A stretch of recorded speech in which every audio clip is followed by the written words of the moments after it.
dundee totalement daf ñuy dugal ci benn imbroglio politico-judiciaire parce que ñoom dans leur schéma dañoo tëgg ne tey bu ñu fi waxee dañuy dindi amnistie bi totalement danañuy créer débat boo xam ne mooy ñoom Sonko delluwaat kaso ñoom Bassirou Diomaye Faye delluwaat kaso. ñoom non déggoo lu ma la wax ñoom ci loolu lañ tëgg. ils s'attendaient pas à cette loi interprétative et loi interprétative bi nag c'est le coup de chaos. waaw waaw voilà gis nga ni Bassirou mooy Sonko Sonko mooy Diomaye dama leen dóoree woon coup de chaos. noonu la leen loi interprétative bi dóoree coup de chaos c'est-à-dire que gis nga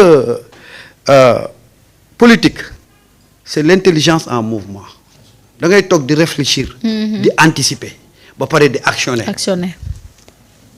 ñii nag dañoo nekk sur la défensive taxaw sur place di xaar ñu dóor leen coup pour ñu répondre moo tax toujours balaa ñoo comprendre fekk seen bopp a ngi ci biir suuf si mais dama ne la cette loi interprétative là cette proposition de loi interprétative là ñoom xaaruñ ko woon xalaatuñ ko woon ñoom dañ ne ñaar ñoo mën a am Pastef ñëw dindi amnistie bi totalement su ko defee ñu créer benn imbroglio politico-judiciaire ñu nekk ci naan bu nekkee amnistie totale dañoo war a delluwaat ci gars yi ñu delluwaat kaso fii xam nga créer fi benn débat mu pourrir affaire bi wala ñu dem ba xam ne affaire bi ils n'ont pas le choix ñu maintenir ko Pastef ne leen xaar leen ma foofu yéen da ngeen xamul ne ay kàngam ngeen ko seqal ñu ne pour Pastef génne cette proposition de loi là interprétative dama ci déglu benn juriste mu ne juriste bi daf ne li Amadou Ba décide acte bi mu posé c'est tellement pertinent et que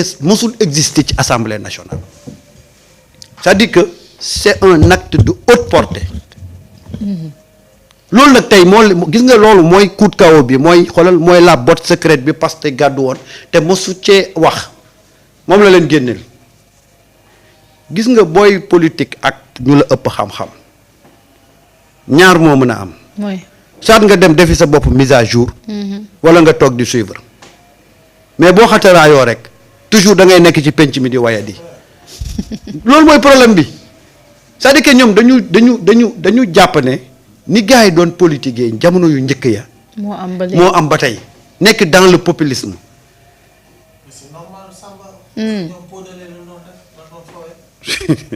cotisation booy léegi smartphone lañu foowee. dëgg la de on est en 2000. non je te jure c'est-à-dire que moo laa la képp ku amoon xeetu politique bu njëkk boobu politique boo xam ne tey jii dóor la. tu es prêt même sa frère combattant nga jaar ci kawam pour am li nga bëgg politique gu traîtrise politique boo xam ne amul transparence nii rek nga mën a defee. et cette loi boo xam ne amul transparence dans sa conception. et dans sa validation au niveau de l'Assemblée nationale. loi boobu tey sénégalais yu bëri tey xamuñu leen dëxañ ci biir parce que dañ leen ko imposer forcer leen ko amul ay débat contradictoire nit ñi am portée bi xam loi bi lan la ak naka la maintenant lii dañuy wax sax loi interprétative mais mën nañ wax sax loi rectificative ou corrective dañuy corriger c'est-à-dire que loi bi mu ngi fi mais dañuy corriger loo xam ne tey ji mooy empêcher tey ñi nga xam ne ñoo def njomba ñooñu ñu atteindre leen moo tax ma ne ban koy tëgg kan moo ko tëgg lan la ci jublu woon exactement loi bi lan moo tax ñu tëggoon ko kii ko tëgg kan la ak lan la ci jublu woon et leer na du waa Pastef ñoo tëgg loi bi non. Sénégal yëpp xam nañ. nañ ñoo ko tëgg ñun ñëpp dañu yuuxu ci loi boobu une loi scélérate aux antipodes même des valeurs humaines respect des droits humains. ma ne donc ñii ko tëggoon ba mu koy tëgg ak le tailleur de la constitution ak ki nga xam ne moo nekkoon ministre de la justice xamoon nañ li ñu tëgg parce que ñoom la doon arrangé parce que ñoo nekkoon au pouvoir ñoo yoroon dogal yi lii dal ci peuple sénégalais un peuple vaillant parce que bu ñu amoon benn taxawaay bi tey kenn waxatu ko taxawaay bi ñu am ay doomam di daanu te ñii koy daaneel mooy ñu ni jox kaaraange réew mi jox leen alalu réew mi jox leen gendarmerie jox leen police jox leen force de l'ordre yi ñoo doon daaneel seen doomi réew ci anam yoo xam ne kenn mënu la ko wax mais loolu nag ña ko doon def ay nit lañ. ay nit lañ de ñu ngi ci réew mi. bu leen joxe ay ndomb tànk sole leen ay tenue nañ jàpp ne tenue bi nga yor yow ak grade boo mënti am moo suma chemise bii. parce que bii mooy sama tenue moom laay liggéeyee ñoo yem.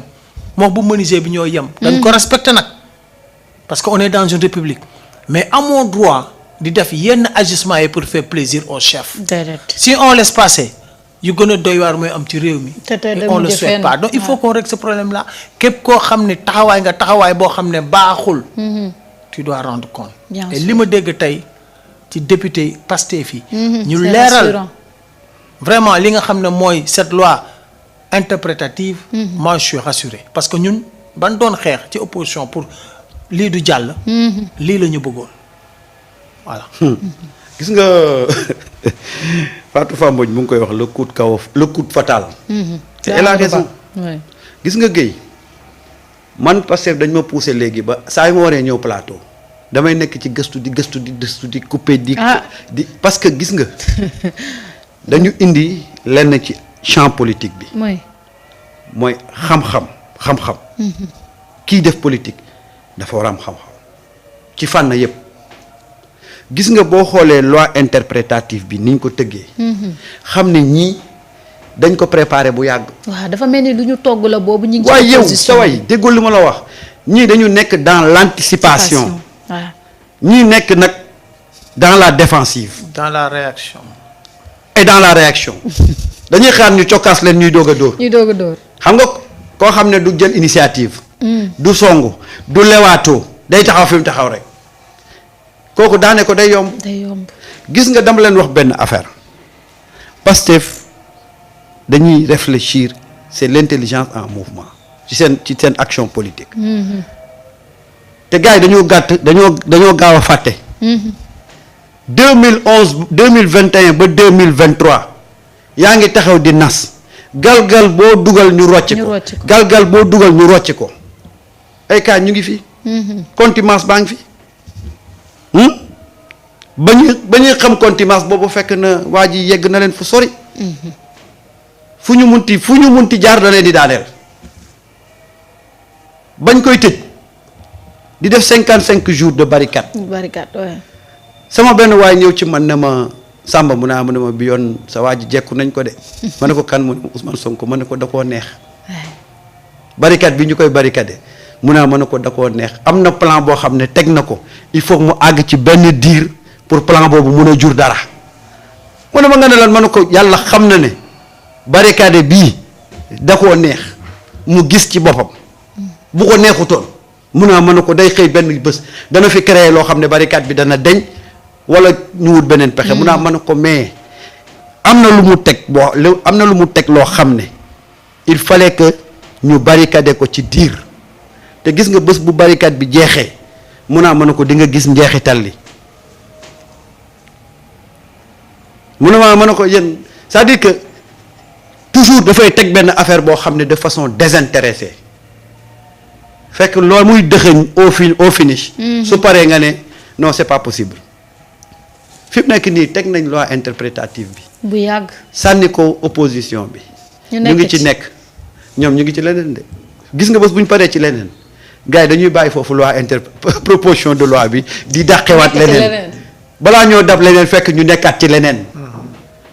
c'est-à-dire que loolu mooy problème mu tey yenn ci opposants yi.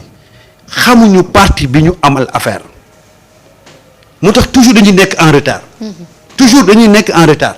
parce que duñu jël ci seeni erreurs yi passé. waaw. c'est-à-dire que lii leen gën a sonal cette opposition bi fi amoon moo tax ma tudd leen les néopoliticards c'est-à-dire duñ jël chaque fois def arrière. xool erreur yi nee naa leen seen erreur monumentale muy Macky Sall ak ñi mu àndaloon yëpp c'est focus sur Sonko. mooy erreur bi gën a. et ñii fi ne tey muy les néopolitiques ak les pseudo-politicards tey focus ci lu gars yi indi.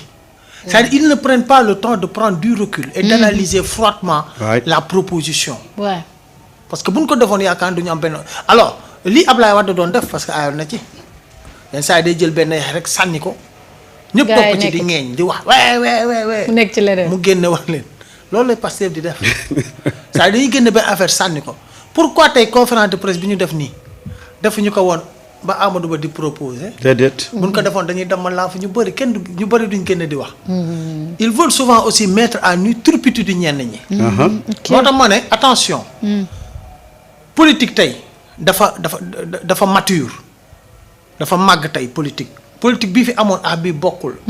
te yàgg naa ko ci plateau yi ma ne ñi nga xam ne doon na nekk ci politique bu ñu deful arrière xoolaat politique bi nga xam ne moom la Sénégal laaj jamono yi ñu toll dañuy gën a dugg ci pax bi.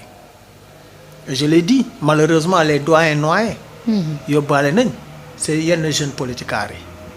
parce que dañ leen topp ci ñoom seen système de jeu alors que ñii ñëw tey li ñu indi muy seen force di seen puissance fondamentale mooy la transparence quand les choses sont claires devant le peuple personne n'y peut rien. déedéet. bu mbir mi leeree ci peuple bi moo koy adopté moo koy protégé moo koy accompagner. tey mënoon nañ def comme ñeneen ñi mooy ñëw gis fi ay tuuxi duuna nëppal ko. pour gouverner. gouverner dem seen yoon. dem seen yoon. réew mi gën a sëngeem. te wax naa ko waxaat ko tant que gars yi defuñu analyse xool ne ñii fi ne tey ñi ñu ñëwee ci réew mi ah li mu leen jaral peuple bi ànd ak ñoom jaral ko peuple bi ba lii fi am fi boo comprendre loolu rek tu vas faire des erreurs. absolument le schéma n'est pas le même. muy Senghor ni mu ñëwee ci réew bi. muy Abdou Diouf muy Macky Sall muy Ablaye Wade sax moo sa xaw a tene tuuti parce que def na opposition d'une longue durée lu ne dal ko ci. mais ñii ni ñëwee jël ci réew mi damay laajte sax est-ce que réellement ça existe dans le monde. mooy pays yi. dund lu ne jóge prison dem palais. bariwul de. déedéet. ci 10 jours de campagne. gëm-gëm moo ko def. kese. ñi ñu àndal ñëpp détermination. muy patriote yi Pastef. muy ña newoon di xeex yëpp gëm-gëm ba ñu amoon tey bariwul moo tax képp ku bëgg a def aujourd'hui une opposition wax naa ko waxaat ko c'est pas une opposition de la rue bii. lu ñëw rek nga wax. faudra c'est nga pas tey. une opposition boo xam ne de fukka c'est révolu lu fukka bi amoon. c'était li fukk. instinct de survie. c'était soit dañuy dëggal suñu bopp. Ouais. xeex wala ñu disparaître. c'est la résistance. Ouais. qui est dans notre constitution aussi. boo comprendre loolu nekk ci benn logique bi de dénigrement et de manipulation. da yàq rek pour gars yi bañ am réussite da ngay gën a dugg ci pax bi. dëgg la. aujourd'hui wax naa ko le Sénégal a besoin d'une opposition force de proposition. Une opposition qui aujourd'hui les députés Pastef proposent cette loi le déchiffre à cet instant T kuy opposant da ngay xool quels sont les avantages Ouais. de cette loi là bu fekkee da ngay opposé yàlla rek a tax te bëggoo réew mi suba mu dund li ñu dund. da ngay xool lii lan mooy portée bi lan moo ko tax a jóg te bu fekkee ne sénégalais nga rek Sénégal ñor la. lii gars yi exposé kenn mënu ko bañ. déedéet. xanaa nag nga topp sa intérêt égoïste ah aussi di pomper ñenn ñi di leen biberonné pour ñu ne ci plateau ji jéem a na sa xel nit ñi. et loolu du tam jàll moo commencé yàq quand même. yàqul dara. cycle la espace bi. ça va disparaître. ça va disparaître. bind naa ko fii. ça va disparaître. cycle la. waaw parce que ki la daan jox moom su yoratul. du loolu sax niveau d'analyse. Ouais. ak de compréhension peuple sénégalais. moo leen di ils sont trop en avance sur ces hommes politiques. gis nga tey ñiy toog ci plateau yenn yi di wax yor seeni portable ñu leen di yónnee. ñii les suivre ñoo la gën a xam ne li ngay wax ñu ngi la koy yónnee. waaw loolu de dëgg la. léegi peuple bi danga ñoo koy gën a wax. xam. wala sa ceeb du tooy donc waxaloo askan wi. sa bopp kala ngay yónni waxal. encagoulé ba ngay waxal. moo tax ma ne Sénégal dafa nekk wax naa ko tournant décisif train bi bàyyi ni fi ñu bari ñu ngay daw nag te bii TGV la duñ ko gaaw a jàpp de. Baado. tant que soppi ñu doxaluñ bàyyi seen égocentrisme le moi. le mois di analyser de manière froide lépp loo xam ne ñëw na nga analyser ko balaa ngay attaquer. te wax dëgg fa yàlla bu ñu nekkee ci transformation attaque sax dafa war a wàññeeku. waaw mooy dëgg de bu comme fekkee dans les Sénégal pays moo la comme dans les grandes démocraties. mbir bu génnee muy pouvoir muy opposition ku nekk da nga ciy indi ingéniosité pour ñu jëlee ci ay plus-value Dëgg pour la. l'intérêt de tout un pays. malheureusement fii du noonu.